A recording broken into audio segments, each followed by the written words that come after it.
IQ 테스트에 관한 합의. 제임스 헨리 풀러는 15살 때 왕리 얼스우드 보호시설에 입소했다.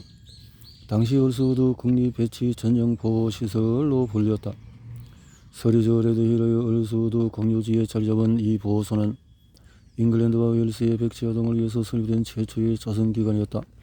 1850년에 풀러는 당시 특수교육이 필요한 아동을 위해서 건립된 매단되는 학교의 하나였던 콜체스터의 에식스 홀 그부들과 함께 시설에 당도했다. 다른 백치와 천체 아이들처럼 빅토리아 시대에 이들에게 붙여졌던 이 기획을 살리는 의학적인 영역에서 미루 짐작할 수 있듯이 폴란도 전통적인 환경에서 학습을 이어나가려고 애를 먹고 있었다. 10대인 폴란은 일소우드에서 그의 평생 공원자리가 될 집으로 들어갔다. 위협적일 정도로 거대한 시설물은 400명을 수용할 수 있도록 설립이 되었으며 수용자들은 모두 입소 당시의 기준으로 8에서 18세 사이의 아동이었다. 폴란이 살던 시대 이후로 이러한 시설들을 대하는 태도는 확연히 변화해왔다. 1997년에 얼스우드가 마침내 문을 닫을 때 많은 사람이 이 사실에 안도했다. 이런 것에서의 생활이나 학습 장애자에 대한 방치와 학대의 부정적인 태도를 연상시키기 때문이다. 하지만 1850년대 일소우드는 더 나은 시대를 도래하고 있음을 알리는 하나의 전제였다. 이러한 시설의 설립자들은 학습장애 아동들에게 더 이상 가정에서 학대당하고 방치되지 않게 되었다며 떠벌리고 다녔다. 그렇다고 해서 얼스우드에 입소한 아동들이 이곳에서 행복했다거나 심지어 세심한 보살핌을 받았다는 의미는 아니다. 폴란이 그랬듯이 이들은 자신의 세보금자리에 대한 선택권이 없었다. 폴란은 10대 시절에 내내 얼스우드의 정규 교과 과정을 따라가기 위해 고군분투했다. 어렸을 때 폴란은 모형배를 스케치하고 만드는 데 재능이 있었다. 빅토리아 시대의 다른 질병이나 장애를 분류하던 체계들이 그랬듯이 유전적인 가정은 인간의 신체적인 특징에 따라서 여러 집단으로 나누는 인정범주와 인종차별주의에 기반했다. 나오는 얼스우드 입소자 대부분이 그들의 출신 계급이 아니라 그들의 출생 거기에 크게 갈라져 나온 한 부류로 불릴 수가 있다고 주장했다. 입소자들은 모두 유럽의 백인 혈통이었다. 그럼에도 다오는 그들의 생김새에 따라서 하얀 흑인 표본 특정 아동에 대한 인식을 전환하는 데 기여한 것은 비단 과학적인 분류 책임만은 아니었다. 공교육의 등장 역시 크게 일조했다. 쉽게 말해서 점점 더 많은 인구가 읽고 쓰는 법을 배움에 따라서 폴란이나 그린처럼 읽고 쓰기의 어려움을 겪는 이들이 더 어린 나이에 눈에 띄었다. 아동의 정상 지능이라는 개념의 윤곽이 명확하게 드러난 것도 다름 아닌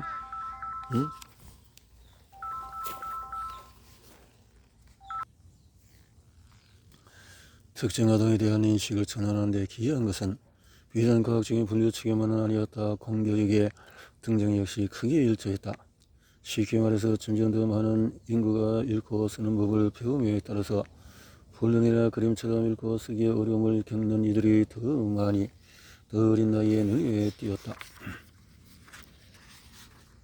학습 부진 아이들을 파악하기 위해서 비니와 연구 저기와 테오드로 시몽은 그들의 표현대로 하자면 기초 학습 능력, 이를테면 학모의 선차적인 배열 능력, 이해력, 단어, 선택 능력, 오류인지, 정정 능력을 측정하고자 했다. IQ는 절대 제의를 조정했던 이전의 지능 테스트와 달리 정상 지능과의 비교에 기초했다. 오늘날의 어린은 지능이 연령에 따라서 변한다는 생각에 익숙하다 하지만 150년 전까지만 해도 이러한 견해를 주장하거나 지능이라는 속성의 정기분포를 구성할 수가 있다는 의견은 결코 당연시되지 않았다. 1869년에 프랜시스 콜턴이 자신이 지어서 천재의 유전에서 천재는 유전적이라는 근거가 희박한 주장을 펼치자 다윈도 콜턴의 입장을 쫓아서 자신의 지존 입장을 바꾸게 두고 선언했다. 나는 바보들을 빼면은 인간은 지능면에서 크게 다르지 않으며 기껏해야 열정과 노력에 다를 뿐이라고 주장해왔습니다. 가던 해 10월에 다윈은 콜턴에게 보낸 편지를 이렇게 말했다. 그런데 콜턴의 책을 읽고 마음을 고쳐 먹기 전까지만 해도 다윈의 입장은 매우 합리적이었다.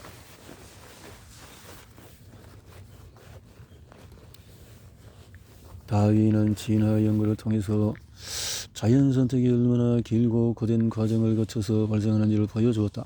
그는 인간의 정신적인 진화는 개체로서가 아니라 종을 단위로 이루어졌다고 주장했다. 이러한 주장이 사실이라면 사람들의 지적 능력이 그렇게 크게 다른 이유는 뭘까? 자신의 사전에 어떤 타인을 사람마다 진행이 다르다는 자신의 입장으로 전 형식이는데 성공한 골터는 그런 개념을 대중화하고 지능을 정규 분포에 따라서 표현할 수 있다는 가정을 증명하는 일에 착수했다. 골턴 다시 얼브레드 비네로 돌아가 보면은 비네어 테스트를 통한 그는 자녀를 보면서 정상적인 아동을 기준으로 표준화했다. 아이들은 연령에 따라서 대개 그 나이들이면 간신히 완성할 수 있는 난이도의 다양한 과제들을 수행했다. 아마도 비네는 10살 무렵의 아이들에게 상당히 잔인한 구석이 있다고 생각했던 것과 같다. 그렇다면 나이에 따라서 주어진 과제를 모두 완수하지 못한 아이들은 어떻게 되었을까?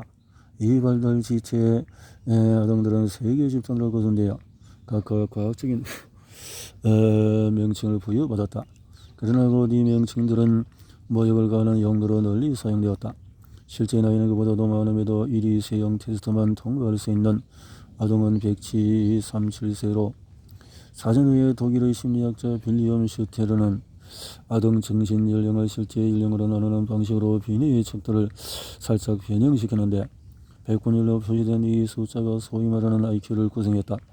이로써 IQ 100이 기준으로 자리 잡게 되었다. 하지만 이는 100이 필연적으로 평균값을 나타냈기 때문이 아니라 아동의 정신연령과 신체연령이 같다는 관념을 표현한 값이었기 때문이다.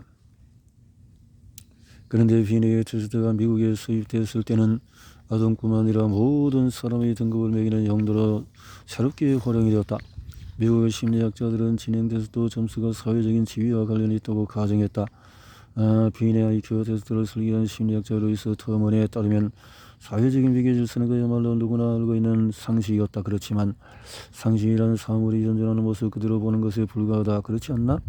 어린이들이 태어날 때부터 가지는 특권적인 조건과 부유한 부모의 그들의 자녀에게 쥐어주는 기회는 골든이 모르는 천재들이 재생산되기 쉽도록 보장해주는 요소들이었다. 20세기 초반의 지능 검사들은 검사 결과에 투영한 현상들을 보고 그것이 자연적인 결과라고 가정했다. 뿐만 아니라 그들이 실시한 검사의 대부분은 편향적이었다. 이러한 편향성은 그들이 테스트에 사용한 질문들의 문화 특수적인 때문에 발생했다. 만약에 아이가 서구 백인 정산층의 생활 형식을 가지고 있는 것인지 아닌지를 테스트하려고 하는 것이라면 1917년에 개발된 미군의 알파 IQ 테스트가 딱 맞을 것이다. 알파 IQ 테스트에는 앞서 언급한 그리스코 질문을 비롯해서 비슷한 다른 천개의 파생 질문이 담겨 있기 때문이다. 하지만 개인의 심리에 내재하는 특정 속성을 특정하고자 한다면 이러한 테스트의 유효성은 떨어질 것이다. 하지만 유전적인 특성이라 여겨지는 IQ와 관련해서 아마도 가장 기이한 점은 측정법이 수년에 걸쳐서 변화해온 방식일 것이다. IQ 테스트들은 배기 종형 곡선 중앙을 유지할 수 있도록 1932년부터 계속해서 기준을 재조정해왔다. 이런 인식에도 IQ 테스트는 사라지지 않았다. IQ 테스트는 심리학자 리처드 힌스타인과 그래서 한 세기 넘게 실시되어 온 IQ 테스트가 증명한 것은 대체 무엇일까? 우리는 고정불변의 지능을 가지고 태어났다는 것일까? 다시 말해서 우리가 아동이었을 때 측정한 IQ는 평생 변하지 않은 채로 우리를 따라다닐까? 아니면은 다윈이 생각하는 것처럼 사람들 사이의 지능이란 거의 차이가 없는 것일까? 있는 것일까? 문제 아동이라고? 문제 아동이라고? 초등학교 교사 일을 시작한 지 얼마 되지 않은 친구가 말했다. 나 오늘 아무래도 내 인생 첫 번째 연쇄 살인범을 만난 것 같아. 모임에 들은 사람들이 일컹저럭컹 몸을 깨닫 말하자 친구는 교사를 모두 한 번쯤 만나봤을 거야 라고 강조했다. 너희가 안다고 생각하는 그 아이한테도 어딘가 수상한 구석이 있을지 몰라. 몇 년 후에 뉴스를 보다가 그 아이가 제수복을 입고 머그샷 속에서 너희를 노려보는 모습을 보게 될지도 모른다고.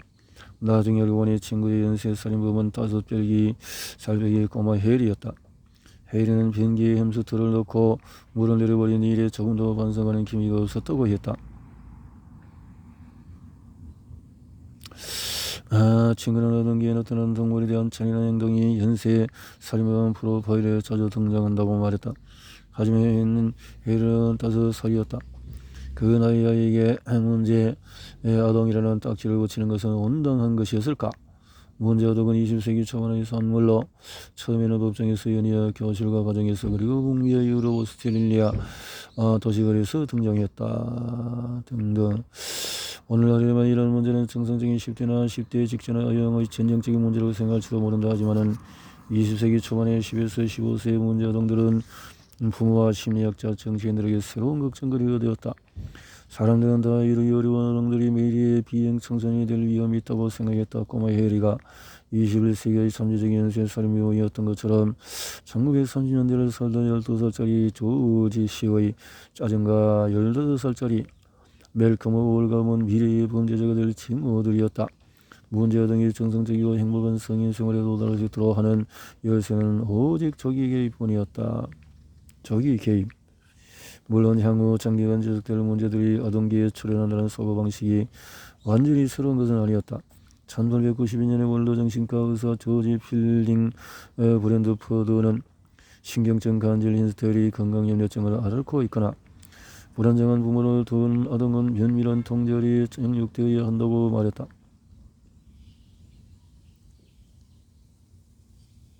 아동기 초반에는 신경성 유전의 징후들이 악몽, 어둠에 대한 공포, 성마르고 변덕스러운 기질, 폭력적이고 격렬한 성격으로 나타나곤 했다.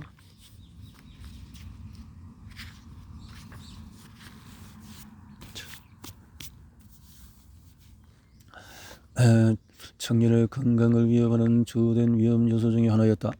지나친 공부와 교육 경쟁은 학교 교육이 확대되면서 뒤따른 새로운 걱정거리였다.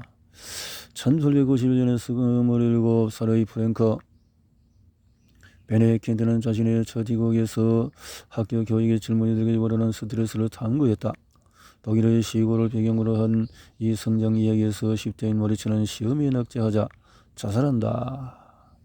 사춘기는 10대의 등장인물의 관점에서 쓰이기 때문에 정상적이거나 건강한 아동에 대한 1890년대의 의학적인 묘사와는 극적으로 달랐다.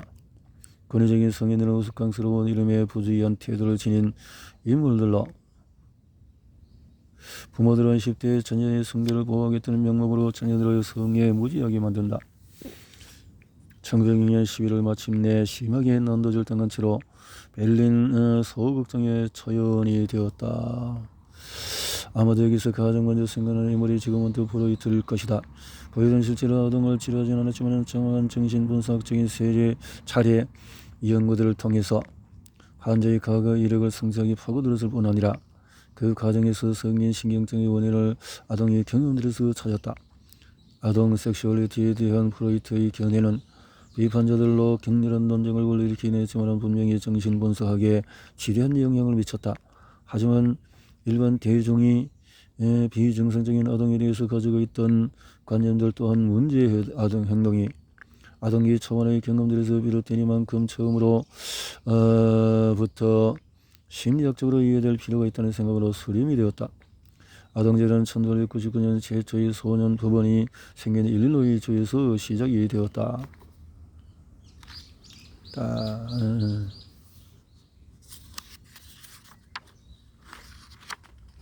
하지만 새로운 비행 소년들은 빅토리아 시대의 법가들이 생각했던 것보다도 좀 더 선진하게 여겨졌다. 나는 젊음의 화신이니 나와 함께라면 불가능할 것이 없다고 외치며 거리를 활보하는 자신감, 가행의 욕심 많은 피조물들을 우리는 마치 안 보이는 양 묵살했던 것 같다. 소년 범죄에 대한 가혹한 처벌은 바람직하지 못한 것으로 여겨졌다. 이들의 나쁜 행동은 이제 드러나지 않았던 정신적인 트라우마 발현으로 생각되었기 때문이다. 비행아동들의 이야기는 자주 비극이 포함되었는데 대부분은 가족에 의해서 빚어진 것들이었다. 코레의 영의의 부모가 술을 마셨고 코를 학교에 보내지 않은 채 4살 된 남동생들을 돌보게 했다. 브레킨리지와 에버트는 이들의 범죄는 아동과 자신에게 책임이 있는 것이 아니라 빈곤의 불운, 도덕적인 태보, 인구 밀집, 교육 부족, 요소의 무관심 같은 환경에 있다고 보았다. 새로운 세대의 아동 심리학자들이 지지했던 견해다. 그 중에서 가장 독보적인 인물은 윌리엄 힐리였다. 그 자신이 이민자이기도 했던 힐리는 1978년에 부모를 따라서 잉글랜드에서 시카고로 옮겨왔다. 가족을 부양하기 위해서 학교를 중퇴하고 독학을 이어가던 힐리는 20살에서 성강생 자격으로 하버드 대학에서 수학했다. 힐리는 아동심리학 연구를 시작했다. 그러나 정상아동을 대상으로 한 과학적인 행동 연구와 생리학 연구의 부족이 아동의 심리 연구를 어렵게 한다는 사실을 깨닫게 되었다.